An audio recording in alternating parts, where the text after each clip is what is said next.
everybody. Welcome. I want to welcome everybody. We are recording, so that's why I'm holding the mic. If you guys don't hear audio, there's a reason. Crazy. So, welcome to our presentation, and it's about navigating the entrepreneurship while undocumented.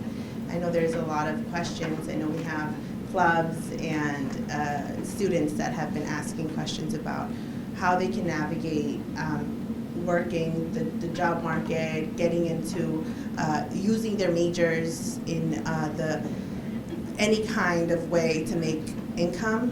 And so one of the things that we were approached with was how we can explain to students that it is possible and that it can be done. And so we put together this presentation, Itzel and I, and have wonderful support from amazing people that are willing to share their expertise with us and help us answer a lot of the questions that we've been getting. So welcome again. I do want to make a disclaimer. We do this in every presentation. This is not to be construed as legal advice. Every case and individual has a case that is different. And so this is all informational. And any information that will be shared today, you should definitely consult with an expert, whether it's an attorney, a tax preparer. You should try to get your individual case out to them to get the best advice and that's adequate for your situation. But we can get started. The agenda today is going to be, well, before we get there, I want to give an opportunity for everyone to introduce themselves. So my name is Adriana. I am a little bit, I have different hats, but I'm here in the capacity of just advocating for the community and for youth. I help with this Kroon Scholarship. I work with students in trying to get, to seek opportunities on how to finish college and also how to get into the workforce. And Itzel, you want to introduce yourself? Okay. Hello everyone, my name is Carmela Waldron. I'm a partner at JLD Tax Resolution Group. I'm a and just a little background, I'm also an accountant as well. And I worked at an immigration firm in New York City for like 5 years managing the tax practice. So I'm very familiar with tax issues and immigration cases. Hi everyone, my name is Rupa Parikh. I am an immigration attorney based out of Montclair. The majority of my practices focuses on employment-based immigration, student visas, how to help students get into the workforce, how to have employers retain talent, foreign talent, whether they're here as students or whether they're coming from outside of the country. So that's the majority of my focus, but we also do some family-based immigration as well. Awesome. I'm Michelle Alcalde, and I'm based out of here in Red Bank, New Jersey, and Freehold. So with COVID and the pandemic, we ended up moving our office to Freehold, so you'll find us downtown Freehold. But the majority of my practice is something that we call crimmigration. It's criminal and immigration, and the intersection of those two things. So the practice itself really does affect quite a lot of folks when there's incidents of arrest. I mean, it could be anything, really. Our focus is about making sure that anyone who deserves a second chance gets a second chance. We are very protective of our DACAs, and we also do a whole lot in terms of immigration when it comes to consular processing, family cases. I still do a lot of defense work in immigration court proceedings as well. So that's the majority of my practice. Hi, my name is Royston Hercules, and I'm a senior tax analyst at H&R Law. Been doing taxes for over 27 years, and my focus is small business. So once you finally get to the right end, we can help you get that information together, and we can help you with the small business registration and the whole taxation of small business. Today I have with me Andre Esposito, and he's going to be answering a few questions if we need any help. I just really also want to say thank you to these lovely ladies for putting this together, because this is really incredible. Yeah.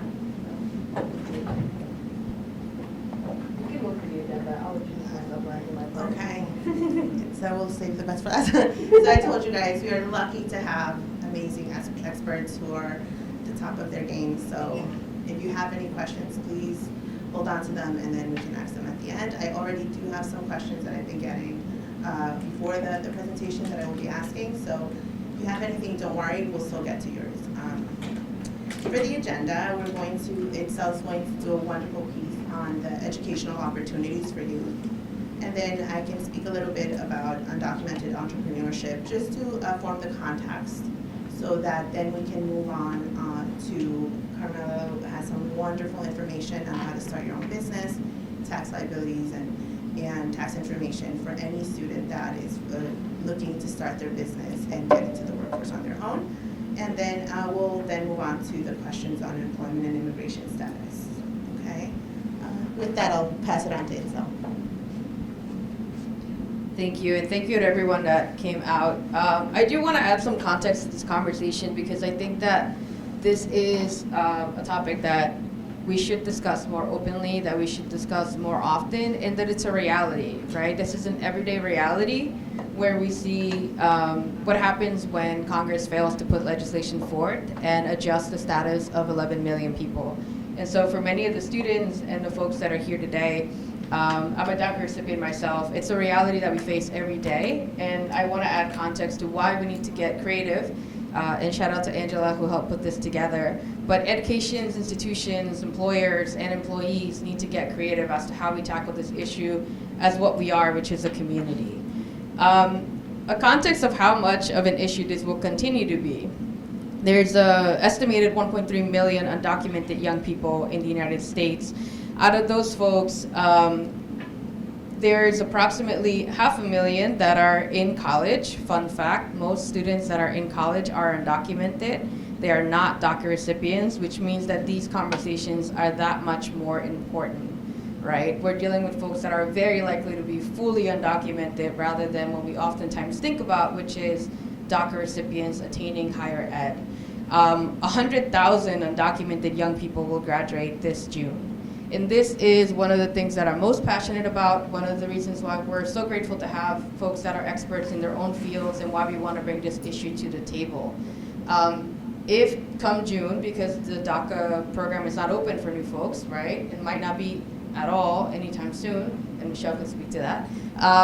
Then we're dealing with this issue of 100,000 potential folks that are then 10% are going to attempt to go to college, and how do we prepare them for what I think is the most crucial thing. I'm a fierce believer of education, and it's about making them feel like education is still worth the investment. And that's kind of why we're going to talk about some of the options later down the line. 60,000 of those DACA recipients in the state of New Jersey are between the ages of 16 and 24, and 4,000 in the state of New Jersey graduate undocumented out of high school every year. That 1 to 3% rate is for graduation. So out of the 1.3 million that are undocumented, 10% attempt to go to college, and only 1 to 3% graduate.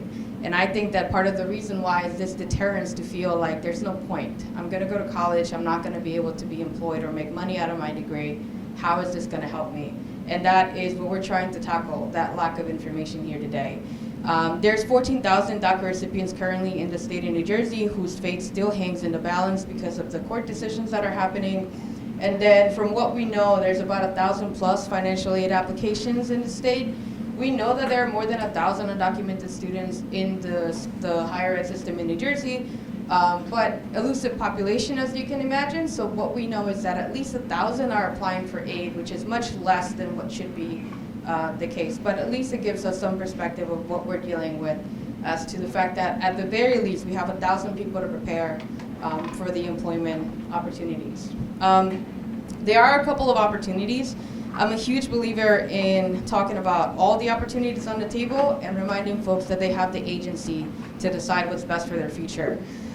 Higher education, as you are hopefully aware, there's been a lot of changes in the state of New Jersey for the policy. And as long as you've attended for at least 3 years and sat in a classroom and graduated with a New Jersey diploma, even if you went to a New Jersey high school for 3 years, maybe you moved somewhere else, didn't finish your diploma, come back to the state and graduate with a GED from the state, you meet these qualifications for all these programs that are there. That's a whole separate presentation that I'm happy to put together as to each of the individual things. But know that there is funds for you to achieve higher education. And then there's vocational training, which pairs really well with some of the information that we'll be providing here today about how you can make that a way in which you can still make money regardless of your immigration status.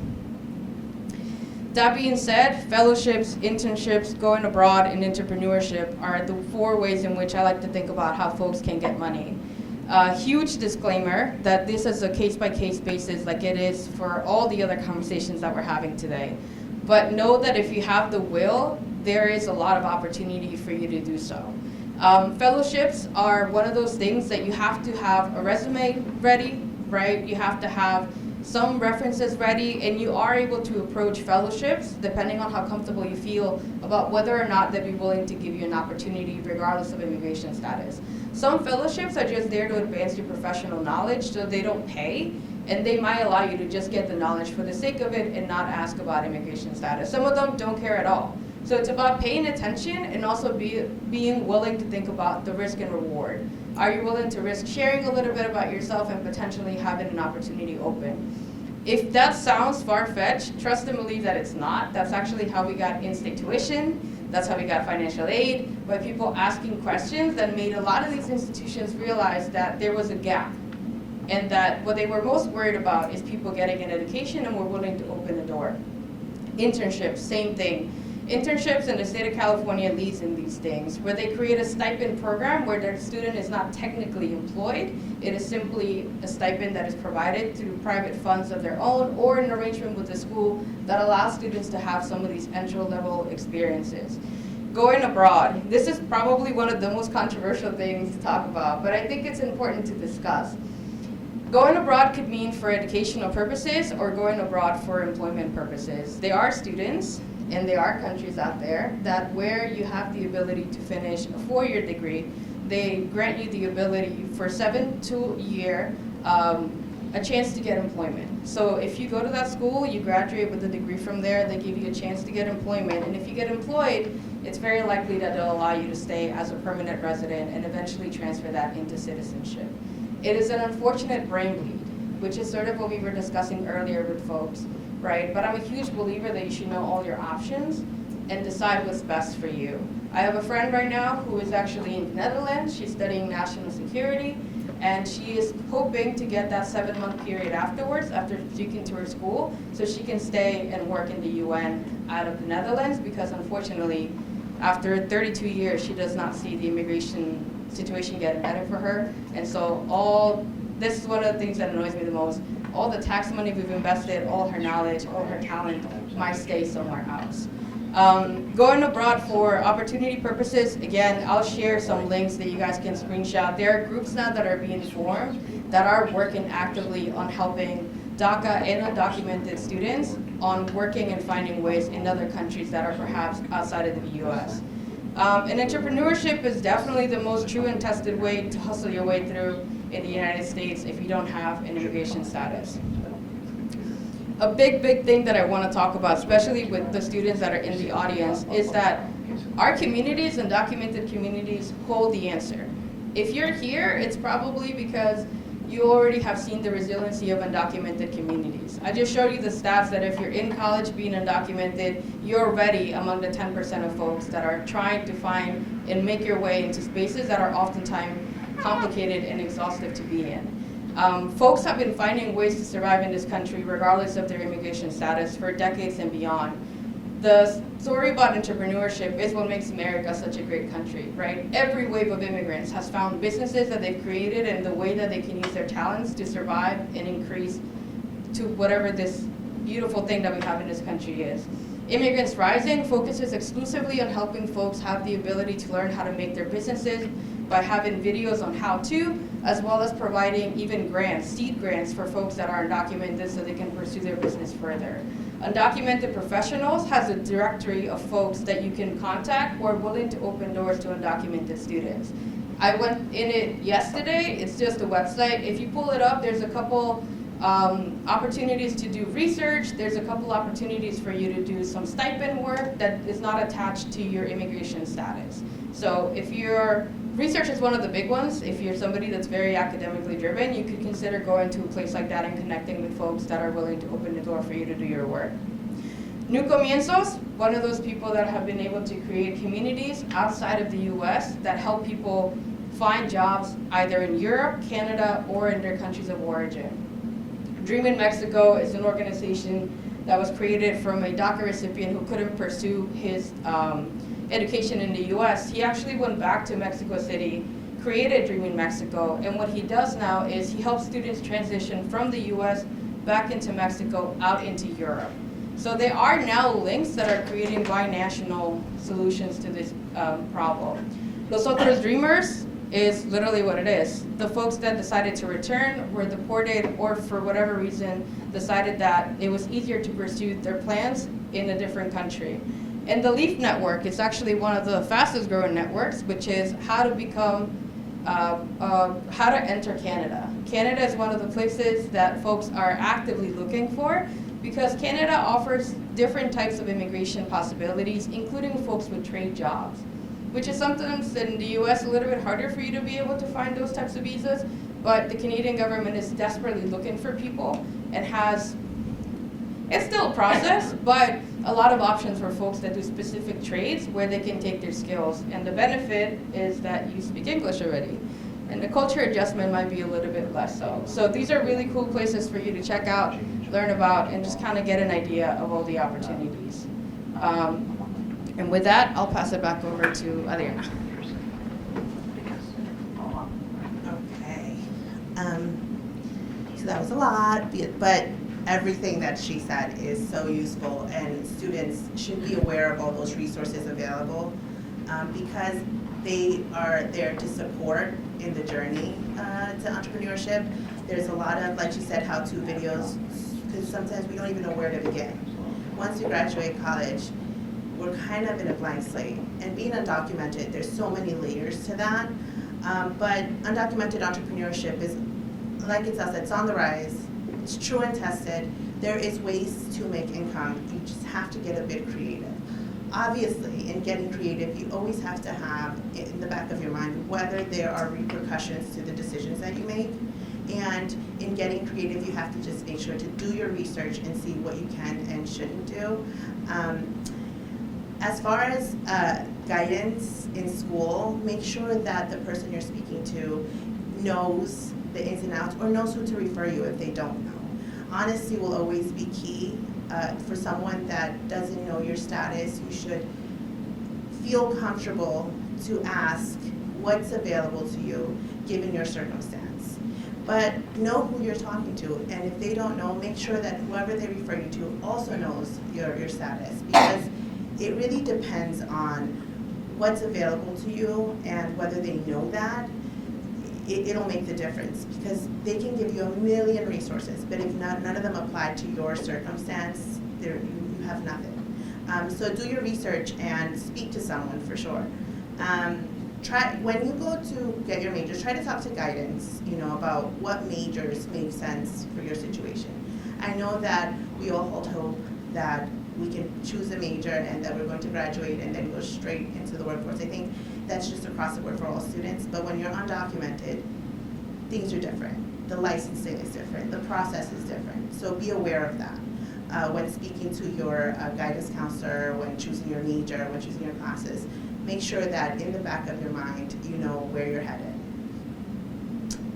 There are different types of entrepreneurship. In the meantime, you have options. One of the things you can do is a side hustle, right? It's so-called a side hustle. So these are jobs that create income and that you can do while exploring or going to school. They don't necessarily mean that you're employed, but they're a source of income to you. Again, you'll hear the whole get creative throughout the presentation, because like Itza and I were talking, that's really the only way to describe it, is trying to find where to get income to try to pay and try to survive while navigating the workforce. There's a lot of online resources as far as like how to get a side gig or start your hustle. You can, if you're into photography or the arts, there are ways. There have been undocumented individuals that have broken through the film industry and the arts. It's just how they did it. They get connections, they start speaking to someone, but there is a way. Selling goods online is also a good side hustle. I think we saw that through COVID. Our community got very creative in starting to use social media to sell goods, whether it's food, clothing, any skill that you have, you put to work and you make it work. And I know that there's a lot of cosmetology students that started doing hair and doing nails. So it's a matter of what you use your skills for and try to create income based on that. You should also remember that you can use social media to create a following and create customers, right? So when you start your gig or your side hustle, make sure that you're informed as to what type of marketing you can do. Some things are free. It's just a matter of investing your time, which is also very valuable, but it pays off. You can create your own business. Carmela is going to speak on the intricacies of creating your own business, but this is another option for income. If you have a skill set and you're willing to invest the money or have someone invest the money on you to start your own business and you want to take that jump, one major thing to do is do your research and try to find how to start the business in a legal way so that you don't end up being liable for things and putting yourself in a position as an undocumented individual where you really don't know how to get yourself out of it. An example again, you can do retail, you can go into the food industry. I know that Brookdale works with the culinary arts program, and I know students that have graduated the culinary arts and started a restaurant or started selling food in some kiosks, but again, they have to register their business and it's a whole process. So trying to get information on that is crucial. I know also that the programs that Brookdale offers as far as like students that want to go into education, again, licensing is a process you have to be aware of. Licensing, you can get licenses, but then to find an employer, it's going to be hard. So you end up doing gig work. So contract work, freelancing, you are able to do it, but you have to be informed and you have to tell the employer that you are a't worker and what that means to them and whether they're able to take you on a contract basis. But you can do it. Which one are you in? Yeah, so again, Carmela is going to talk about tax implications, but those are things that you have to be able to look into, what you're liable for, what you should and shouldn't file, how you should file, all very important as undocumented individuals. And Michelle and Attorney Ruppel, they will explain why that's important as an undocumented individual. You have to be able to, if you do decide to go into doing agencies, if you go into an agency or a work agency, to be careful not to be scammed or that they will take most of your income. There is a lot of fraud in our communities, especially when it comes to undocumented individuals. So be aware that some agencies are not there for you and they're more for themselves. So again, do your research and make sure that they're credible agencies. And again, pros and cons about gig work or freelance work. This is just what it is. You know, you have to make sure that you get informed, and although that there are a lot of cons, like this might be your only option to get income. So just be aware that although, you know, there are no benefits when you work as a contractor, there's flexibility. You know, you can work out of anywhere, and just try to keep positive about that, because there are circumstances that you cannot change. There's as much as you want to and as much as you want to find loopholes in the system, there just sometimes in certain circumstances there aren't any, and this may be your only option. But try to understand that there are a lot of pros to working, you know, as an independent contractor or freelancing, even using your majors or your skill set to do so. So stay positive about that. As far as employee versus independent contractor and what that means, this is just a chart to show you, you know, what the difference is.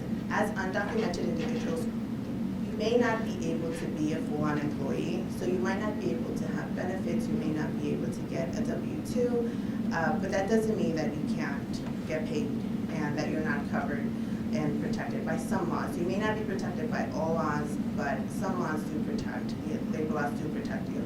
And the difference in forms that you have to file. So that's, I wanted to make sure to kind of give an overview because, again, Kama is going to go into the deep dive into that. But be aware that there is a difference. And as undocumented individuals, you will always fall under either an independent contractor or freelancer or a gig worker. Because you don't have a social security number, it is almost impossible for you to be employed legally until you get a work permit. Use your resources. Like I said, internet and technology right now is everything for students that are graduates and that don't know where to start. Start there. Start with going online and familiarizing yourself with anything that's available. Use programs that will organize you, that will promote you, that you can use to market yourself. You don't have to spend all this money to try to get yourself out there, but you do want to invest the time. Social media platforms, again, they're there for not only to post, selfies or stuff like that, they're also there to help you become, market yourself and become your own business. Take courses. Brookdale does a wonderful job at providing different coursework, and they have amazing courses that you can take.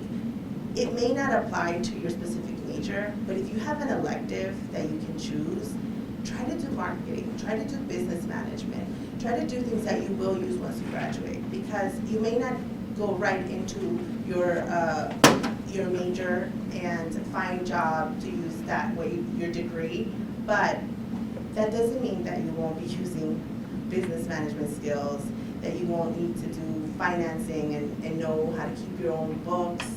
So if you have electives that you can choose, try to stick to those. Try to get as much information while you're in Brookdale from professors. Ask your guidance counselors, what do you suggest I take, given the fact that this is going to be my major and I might not be able to get into the workforce right away. Another thing Brookdale does offer is help with your resume. Although you're undocumented and although that you'll still need a resume, whether you'll use it to get work here, whether you use it to get work in another country, you should still know that skill set, so take advantage of that. And you should have it, if you can have it in multiple languages, you should. Because again, that's the thing about gig work, that if you go online on a platform like Fiverr or Upwork, the employers that are looking to hire may not be in the U.S. They may be outside and they might require you to send over information. And if you have that ready, you can use that. So that's important to keep in mind too.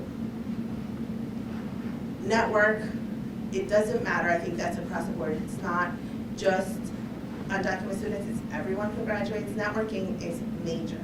Building connections and building relationship with providers, with other students. You never know when they're going to come in handy, and so it's important for you to keep those connections with people that you might be having class with, people that you might meet outside of school.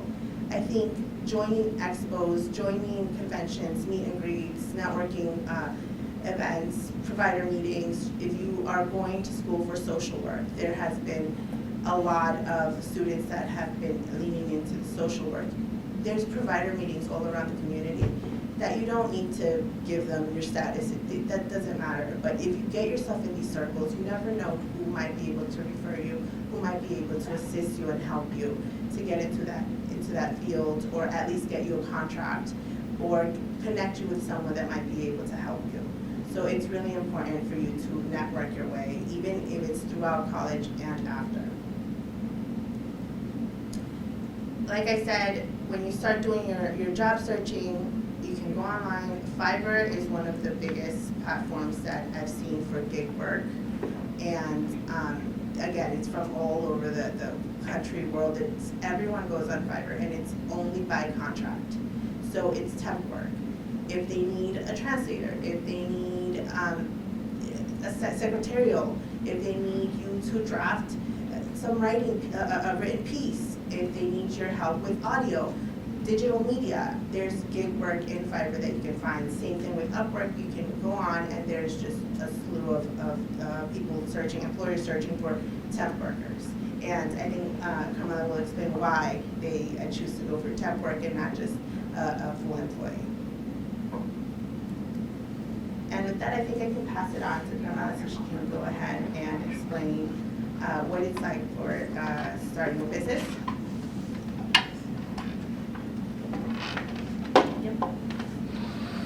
So the first thing I want to discuss is providing that you can be undocumented and start a business. And there's several different types of businesses. Sole proprietorships, which is an unincorporated business, partnerships, corporations, S corporations, and LLCs, or limited liability companies. And that's when you register your business in the state. It's also very important to file your taxes if you're undocumented. And the reason why is that it can actually help your immigration case. It also shows presence, and you can apply for certain things like health insurance, open a bank account, and also show the government that you're complying with federal and state laws. The benefits of filing taxes, and if you're undocumented, and also applying for citizenship. The fact that you're applying for, the fact that you're complying with the tax laws will look favorably in your immigration case. Also, like I said, when I used to work in immigration law firm, people who've been undocumented for many, many years, but they're still filing their taxes and paying their taxes, actually helps in the immigration case. It also shows, like, if you're married, that there's commingling of assets.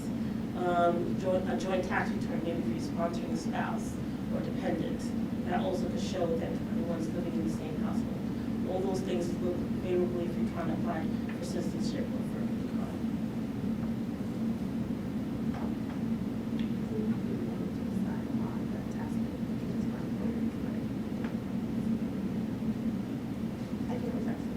Oh, Okay. We're going to run through some questions that I have where our experts can go ahead and answer. They're the most common questions that we've been asked. And I'll start with fake socials or socials that are not valid. I want to ask Michelle or Rupo if they can answer what are the risks of using a fake social when starting to get into the workforce? What can happen if an individual who's undocumented goes out of college, tries to find work, and someone tells them, well, I can just make a social up for you, and they go ahead and apply for a job? I can start, sure. One of the biggest red flags that I just like think about is your history here, your immigration history here in the United States. Imagine, if you will, that you decide to take that opportunity, that chance, right, of purchasing a social security number. You don't know if that social security number is fake, if it belongs to someone, if somehow it might go back, and there is an actual individual that that number belongs to. These are all things that open itself up to a Pandora's box of like things that could happen, consequences. One very easy consequence is that if it is a number that belongs to someone else, and that individual then either is not using that social security number for some reason, maybe they're disabled, or maybe there's some other reason why they're not using, they're not working, they're not employed, but then somehow then uses that number for something else, or goes to file something, and I think maybe Carmela might be able to explain that part of it, right? Then it goes right back to the individual. There's an investigation that's opened up, and if they find you, you've now opened yourself up to criminal charges, and it may not just be state, but it's also federal. So that is a whole other level that could create a removal or deportation problem consequence for the person who uses that fake social. The other thing when I say about immigration history and laying the foundation of immigration history is just that having worked in the United States and then at some point being able to apply for your legal status in the United States, you have to show that you're not going to be a public charge. that you have a job skill to offer the United States. So if your petitioner is a family member petitioning for you, it may be either through marriage or just family-based, well, you also have to show that you're able to work in the United States. And if they say, if your attorney says to you, do you have any paperwork that shows that you've been working in the United States? And you present them with W-2s with a fake social security number, then one of our first instincts as an immigration attorney is that we might want to redact those pages, because one, it's great that it shows that there's objective proofs that you're working and living and physically present in the United States for a continuous period of time. But just to meet that eligibility, maybe that qualification for the application. But now the immigration services officer that is reviewing the forms is going to say, in my discretion, are they now creating some issue for themselves of inadmissibility, something that would bar you from getting your green card if you're not able to show that you're eligible for what we call a hardship waiver. So that's where it just leads to so much. Yeah, there's layers of this that it gets so complicated that you don't even want to go down that path. You know, you don't have to, really. And I would like to add to that, that if you do come across, if you have used someone else's security, there's ways to fix it. And I've done that for several clients. All right, there's ways that you can fix that, but it's best to come clean. That's what will help your case. Thank you for that. Yes. Because I think that sometimes we are uninformed. Like I said, we're uninformed, and we feel like it might be easy to just start working. And so if that's our only way, or we feel that's the only way, we'll do it. But again, I think coming clean is really important. Another question that we usually get is if someone comes in with a visitor's visa and overstay, or even while their visitor's visa is valid, how can they go about working, and how would that affect them later on if they try to fix or adjust? So a visitor's visa is, when people come in on a B2. The whole intention behind that visa is to be here on temporarily. So that is why you cannot work. If you're here coming to visit, travel, you're not authorized to work. So the United States is very strict on folks coming into this country. There's a huge prevailing notion of we want to preserve the work that's here in this country, the opportunities that are here in this country for citizens and legal permanent residents of this country. We can't just, open the door for visitors who want to come in and just start working here, right? So visitor's visa, if you come in, you're not allowed to work. And then if you do overstay, then you're out of status and you're undocumented at that point. So then it would go into, side work, gig work, all of that stuff. But there is no real way to get authorization on a visitor's visa to work here. Now, same question, but for student visas. So student visas are also a temporary non-immigrant visa. You're coming in for a specific function, which is to come to the United States to study. However, you can work in certain instances. So if you're on a student visa and you could show that you have some sort of financial instability, you have a need to be able to work, then you can apply to get a work permit to just meet your financial needs, right? So different things happen. When you get a student visa, I don't know how many of you here or know people who are on a student visa studying, you have to show that you have the financial means before you're even granted the student visa, that you can pay the tuition, that you can pay your living expenses and what have you. But things happen when people come here. Sometimes your support falls away. Many different situations we've seen where you no longer have that financial ability to continue paying your tuition or to be able to live. So in that instance, you can apply, and the government, in their discretion, will give you permission to work. But one of the big things about a student visa, especially here in community college, if you get an associate's degree, if you finish your studies here, you can be authorized to work getting practical training in your field of study for 1 year. So this would be after you complete your degree on a student visa. You would have 1 year to be able to work in your field, whether it's an internship, volunteer. You have to work 21 hours or more, but it is possible to get training. So there are different ways to be able to work, but you just can't do it without getting that permission. Yes? If I came on J1 visa and overstayed, never went to school, I'm back in a college. What now? Okay, well, that's a different situation. Well, first, I mean, if you were, I'd have to look to see whether your J1 had a 2-year foreign residency Doesn't requirement.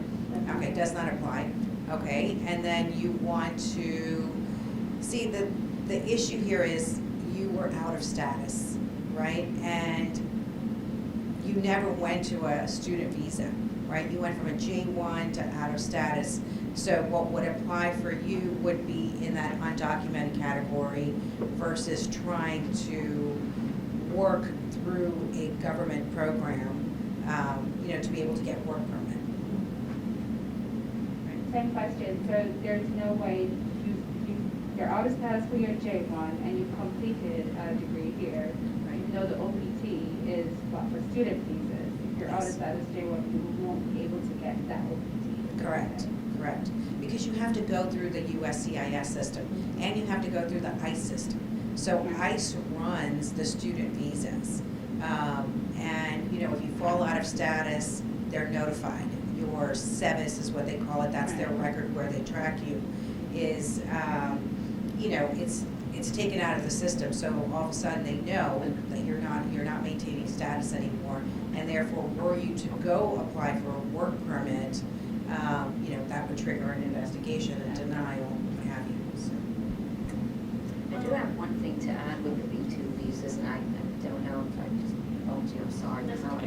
But it's a really tricky visa. The B2 visa is B1, B2 really, because it's a tourist visa. And so what you're saying when you're applying for that tourist visa is that I really want to visit the United States. I didn't get a chance to see the Statue of Liberty. Oh, I want to go to Disney World. Or there's a reason why you're going to come to the United States to be a tourist.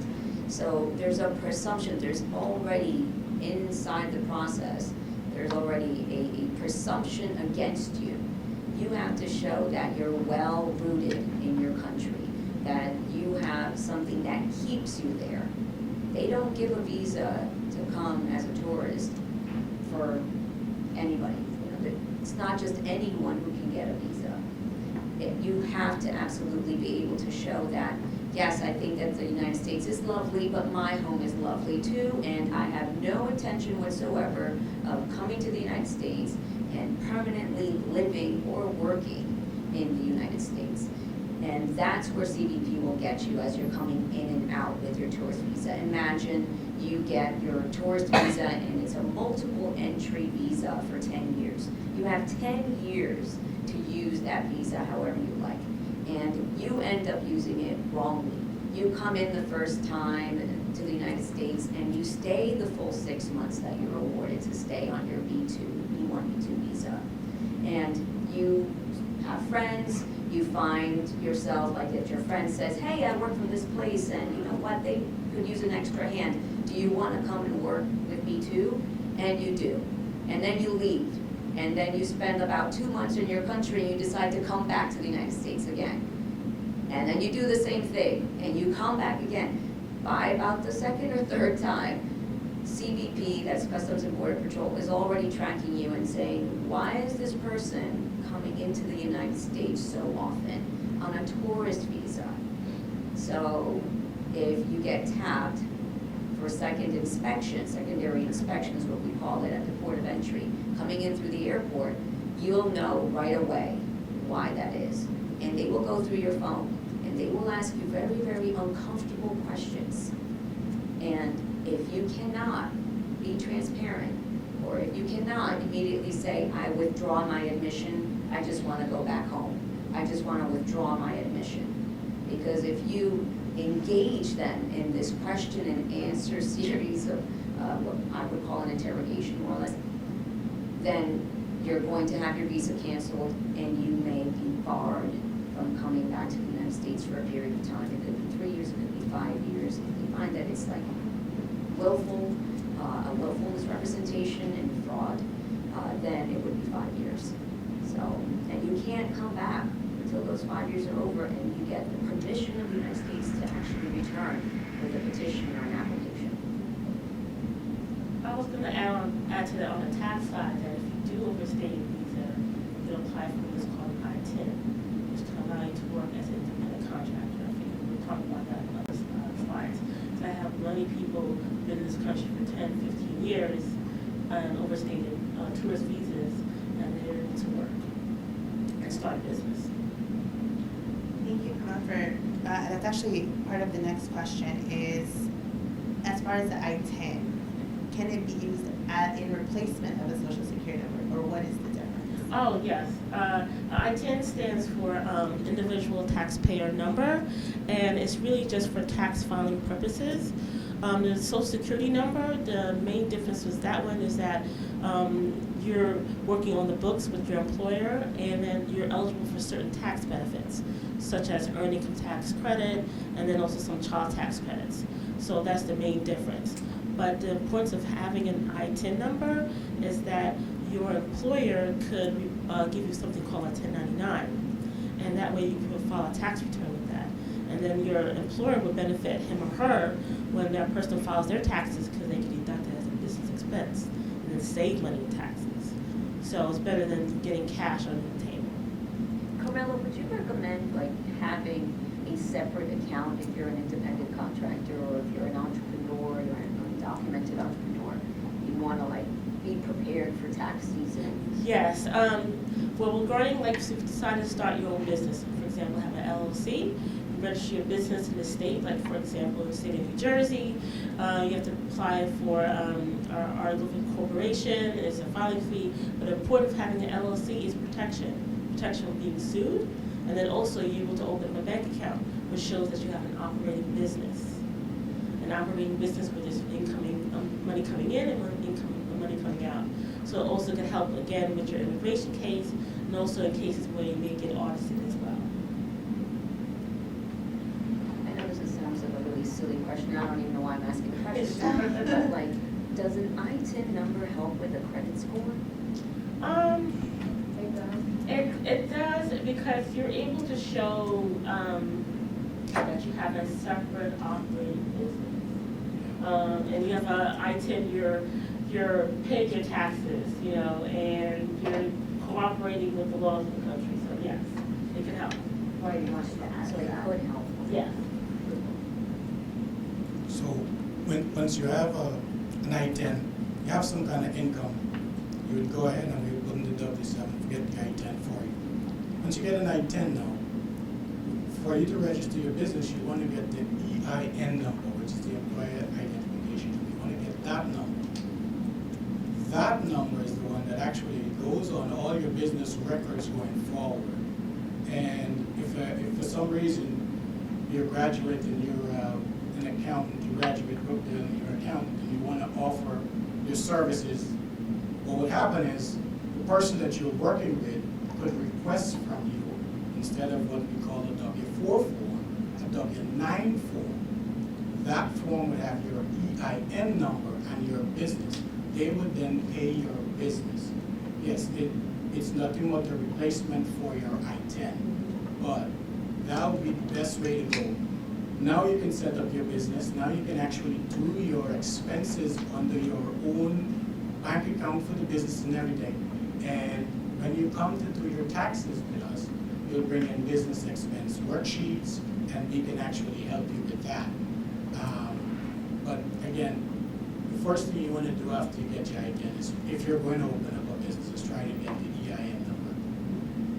And I think that's a very good way of being able to do what you're saying, because you don't have to have a social security number at that point, right? So if someone wants to hire you, they're not hiring you directly where you have to provide your social security number. They're hiring your company, and you're providing your EIN, which was assigned by the federal government. And on the W-9s, you're filling out your I did, right? Yeah. Yes. Go ahead. Hi, I'm Michelle. Thanks for coming and nice to meet you, Paul. I'm Dr. Jan Thomas. I work at the International Center here at Brookdale. So when we do employment for F1 workshops for our students and when we go through orientation, we have always used a very general definition of employment. Employment can be receiving a benefit for providing any service. So this is very interesting to me to see that there are ways of receiving some kind of income. But can any of the immigration attorneys kind of speak to that broad definition that I've always used and explained to my students, and how that's a little bit different than than sort of this contract work on a 1099? I'm still a little fuzzy on that, because I've always said, well, if you're receiving a benefit from providing a service, then immigration considers that employment, whether it's through a 1099 or whether it's through, Correct. So for those who are like in student visas and stuff? well, I guess, Like if they're under the auspices of the Department of Homeland Security in some way because their status is based on, Yeah, right? yeah. Something like a student visa that prevents them from being able to. yeah, I mean, I guess I just, Services. should I be telling my visa students that, oh, okay, there's this other way that you can quote unquote be employed, and will that jeopardize their status? If they have a student visa, Yeah. they really have to follow the guidelines of the student visa to not be in violation of it. What Right. we're seeing over and over again for our student cases is the USCIS is really looking to see whether they maintained their status. And that means, did they not work on, unauthorized employment? Because, like I said, they can get work permits if they can show that they have a financial need, right? So why not do it the legal way instead of trying to do it? But again, so this, I would not say a student, I would not advise a student who's on a student visa to go get a 1099. Here's I would another not, thing. without a work permit. Just out Okay, of good. curiosity, now here's like the wheels are turning here. What if it's a student visa, you're an adult, right? Not someone who's young. I'm not talking about someone who falls into the category that we normally see college students, but someone who's returning back to school and decides to get a student visa and come to the United States.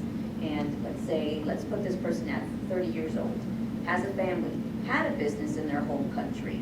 Would they still be able to operate their home country business like Yes. remotely? Yes, so now So they this can is, operate they could, because they're just doing work, they're earning their money outside of the United States. So I get a lot of these questions. We have people here, especially with the economy today, right, with what's going on digitally, globally, yes. So, folks come here on visitors visas, and a lot of those questions are, can I still continue to do my work overseas? As long as you're not getting paid in the United States, there's no money crossing that border for what you're doing online or, in the gig economy, even if you're making that money overseas, that's okay. Your money needs to stay there. You need to be paid there, right? Then you can transfer it over, do what you want, doesn't matter. The government can't really police that, and that is not considered to be employment. What they're concerned about from an employment, immigration attorney standpoint is that they don't want jobs here that are available to American citizens to be taken away, right? They want these jobs to be available to the folks who are citizens of this country.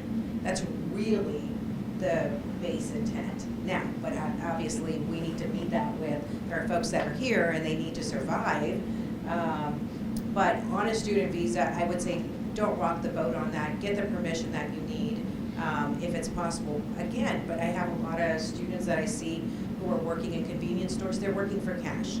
That's a whole different story. I would not have them go on a 1099 or get an ITIN. I wouldn't advise that.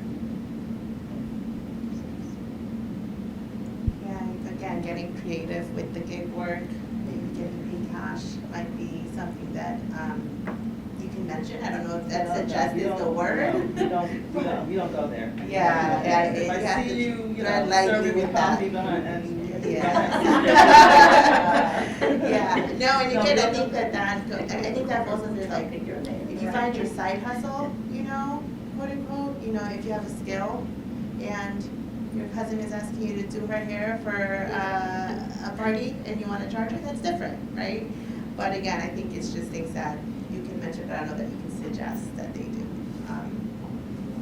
Another question is, and maybe Roy can answer this, for an individual, an undocumented individual has a small business and doesn't file taxes for a couple of years, can they go back and file them, and what are the tax implications to them? Yes. We've seen a lot of the small businesses that do that. Sometimes they come in because they went to the immigration lawyer and it says, you need 10 years. Now, when they go to file, the thing about it is, if they are due a refund, they don't get it, unless it's the last 3 years. But if they have a balance due, guess what? They have to pay. Now, some of the credits available for people like that would be the child tax credit, the advanced child tax credit. If they are in school and they get a 1098 from the school, a 1098T, they can also be eligible for the American Opportunity Credit or the Lifetime Learning Credit. So some people might get a refund, but most of them that are just small businesses, because they did not, unless they paid estimated taxes, they would have to pay taxes. And so we would see people come in and need to get 10 years worth of tax returns done. And then they go before the attorney to the judge and so forth. So we've seen that before. We also have lawful permanent residents that sometimes don't do their taxes, and then they go to file for naturalization, and it's right there. That's one of the questions on the application. Have you ever failed to file your income tax returns, federal and state? So when someone comes to my office and says, I'd love to file for naturalization, am I eligible? Yeah, you are. You have your last 3 years of tax returns. And they say, oh, I haven't filed my taxes. Well, you need to file your taxes, you know, so. Yeah, I just brought up something, can I just say something? Just to go back to that social security question, using the fake social security card, you know, adding to everything that Michelle said, and with the taxes, right? So if you're gonna use a fake social security number to work, so when you go into an employer, you're required to complete an I-9 form.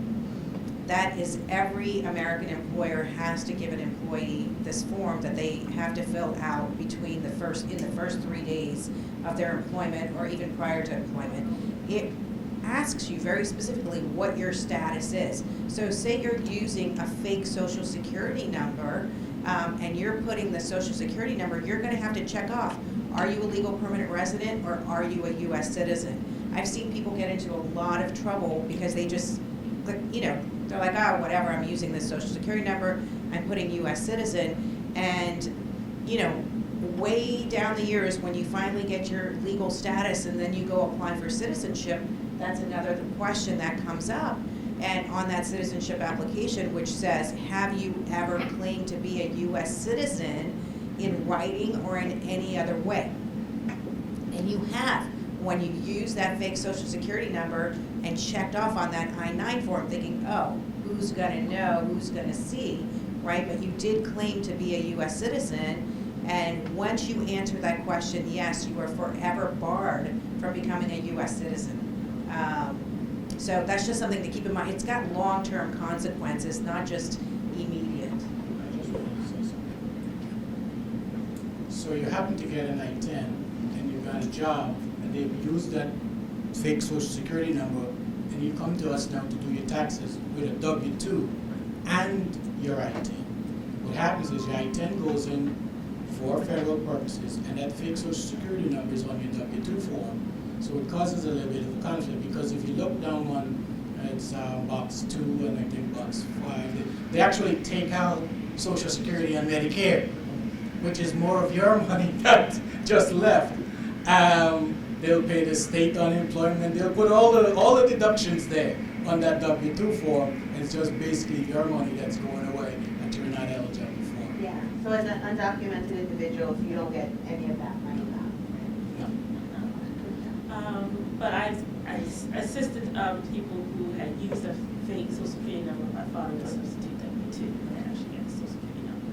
But I also want to reiterate that if you have to file past year tax returns and they owe a lot of money in taxes, there are options available out there. Because I help a lot of clients out with something called like an offering compromise. A lot of immigrants that owe, $80,000, $90,000 in taxes, they will get a settlement with the IRS, and then also put you on some kind of installment plan. The reason why is that sometimes it comes up with your interviews for immigration cases. You have to be able to show good faith that you have a pending case with the IRS, a settlement, or an installment plan. So there are options available to you. So don't think like the world is ending, that you're going to owe a lot of money in taxes and you can't afford to pay it. And another thing I want to start with tax returns, when you like I said, filing the taxes. I had a case where the person filed single and applying for status and sponsoring a spouse, and the person went to the wrong tax preparer because I amended the returns, and now the government owes the couple money because it went from single to verified employment. So now they're getting a refund. So these are all benefits, like if you decide to, file taxes and done it properly. And I think that's a good segue for the next question, which is how do taxes play into good moral character for individuals who are undocumented and then either get married or seek status in this country? So, one of the first things in just thinking about that is why does paying taxes play into this good moral character issue, and what is really good moral character? Well, that's a discretionary factor for anyone who is reviewing an application. That might be an application for relief from deportation before the immigration court, or it might be an application with the Department of Homeland Security, with the United States Citizenship and Immigration Services, one of the local field offices. We have two right now, Newark and Mount Laurel. So for anyone that lives in Freehold and below, they're going to the Mount Laurel office for an interview to get their green card or their citizenship. For anyone who lives above, will go to Newark. They are going to open up a new office in Cranford, New Jersey.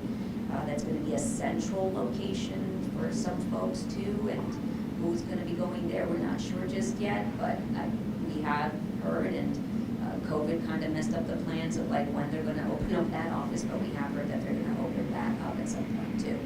So for tax purposes and good moral character, the discretion of the officer is to decide, or the judge is to decide whether you are showing that you're assimilating to American culture. What do Americans do? For the majority of Americans, what do we all do? We pay our taxes. We pay our taxes every day, every time we buy something, every time, we file and get your W-2, your pay stubs every single day. You're paying some amount of taxes. And so they want to see, government wants to see, the Department of Homeland Security wants to see that you are including yourself in American culture, that you are part of the fabric of what is, us. And that's part of the good moral character that someone shows, that they're not trying to evade, they're not hiding, they're not deceiving the state and federal government by saying, no, mine is my money, I made it, and I'm not giving it to nobody.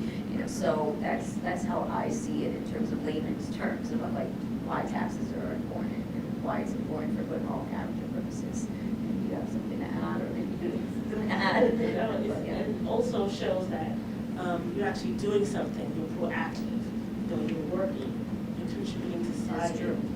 Those are the kind of things. And then also shows that you're able to support your family or support your spouse. Those are all the factors that shows are attached to it. Long-term employment especially, a big deal. Yeah. It's a very important piece, right? It's you know, I don't know if we could stress that enough. Paying your taxes or even just reporting income, even if you don't meet the threshold, meeting that and showing the government, right? Like in all of, whether it's removal proceedings, whether we're in front of, you know, Department of Homeland Security, that's one of the top levels of evidence that we have, right? That's the first thing I put on a marriage-based case. That's one of the first things the judges ask for in removal. We want to see that you've met your obligation to this country, and that is by, you know, filing your tax returns. So, another question that we got was, would any of you be able to suggest what fields might be likely to offer labor certification or some kind of status or result in status, maybe long-term, or if an employer is willing? Yeah, what are the trends, I guess, right? Yeah, I mean, you know, right now where we are, if you are undocumented, if we're speaking to undocumented folks, labor certification is just not the way to go. There is nothing available at this point. There used to be, and that sunset 20 years ago, and it was called 245I. This was when the government came out and said, okay, if you're here undocumented, if you entered without inspection, if you can find a sponsor, an employer who could sponsor you, and even there was a point where you could have a family member sponsor you by a certain date, then you might be eligible, you would be eligible for a green card in some other way. A lot of those, we're not seeing as many cases now because so much time has gone by. I think everybody's kind of aged out of it. But every once in a while, we'll see younger folks who, you know, are student age, who had a parent who had a 245I case, who came in, and then we can grandfather them in. But currently, for this particular, now, if you're not 245I eligible, there is no labor certification available. However, if you are a student and you are here on a student visa, there are definitely options. Nurses is a huge category, physical therapists, radiation, technologists. So anybody in the field where they're reading medical forms, medical billing, there's plenty of, you know, work in those areas where you can get a labor certification if you are here through a student visa or if you're here legally. So we do a lot of strategies for folks even outside. So we have employers who are looking to hire, you know, even in the manufacturing center, in manufacturing industries, housing, landscaping. So there is need, right? So wherever there is a need, students and their parents were on L's, J's, H's, what have you, I have them convert to a student visa and to get into their own status as they age out, you know, and we bridge the gap right away. So we had someone just the other day, teacher who's here in the Lee County system in Georgia, came in with her children. Her oldest son is now about to turn 21, like in December 4th, and she calls me. She says, well, what do I do? And I was like, oh my gosh, we're not going to be able to get him into school and get that student visa, so we're going to put him in a B2 status while, you know, she gets him admitted to a school, figures out what that's going to be, and while that status is pending, we're going to apply to change him to a student status, which then will give him, once he gets his degree, the OPT and, you know, the chance to get a work visa, what's called an H-1B, on his own. So there are opportunities there if you're here in some sort of student status. Just a lot of juggling around in terms of changing and transferring statuses over, unless you're going to get married to a U.S. citizen, which is still pretty much the only way for most undocumented and overstayed visa holders to become lawful permanent residents. There's lots of online Cupid apps, you know, for that, and saying like go, you know, on Tinder and check every person out, but like, you know, that's the only other viable way, and that's what we're left with now. So it's tough. Yeah. What about sponsoring by a child U.S. citizenship? child? Oh, sure. Yeah, your child was born here in the United States, you overstayed your visa, your child now turns 21 years of age, and you are now eligible to adjust your status immediately because you came in with a legal admission, you were a visa holder, you overstayed that visa. The other option is your child turns 18 years of age for those who are undocumented in the sense of having an entry without inspection. They cross the border. You now have a son or daughter who decided they wanted to join a branch of the military. They're 18 years old. We can immediately file the military parole in place. You would be able to be eligible for an employment authorization document right away. You wouldn't be able to adjust your status until your son or daughter turns 21 years of age, but you could get a work authorization in that process right away, which is a little different than waiting till your child is 21 and then you start with that process.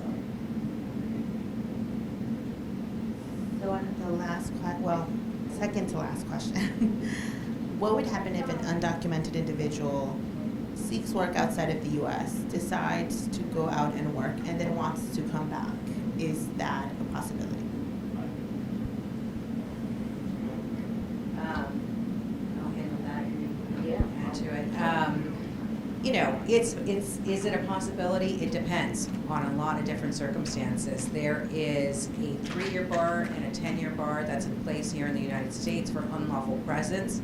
So if you enter the United States undocumented, or if you enter with a visa and you overstayed, depending on how long you've overstayed in this country, and then you leave, it's going to determine whether you can come back or not. So for instance, say you came in with a visa, J or a B2, and you overstayed. If you stayed here 6 months or more, but less than a year, and you leave, you cannot return to the United States for 3 years.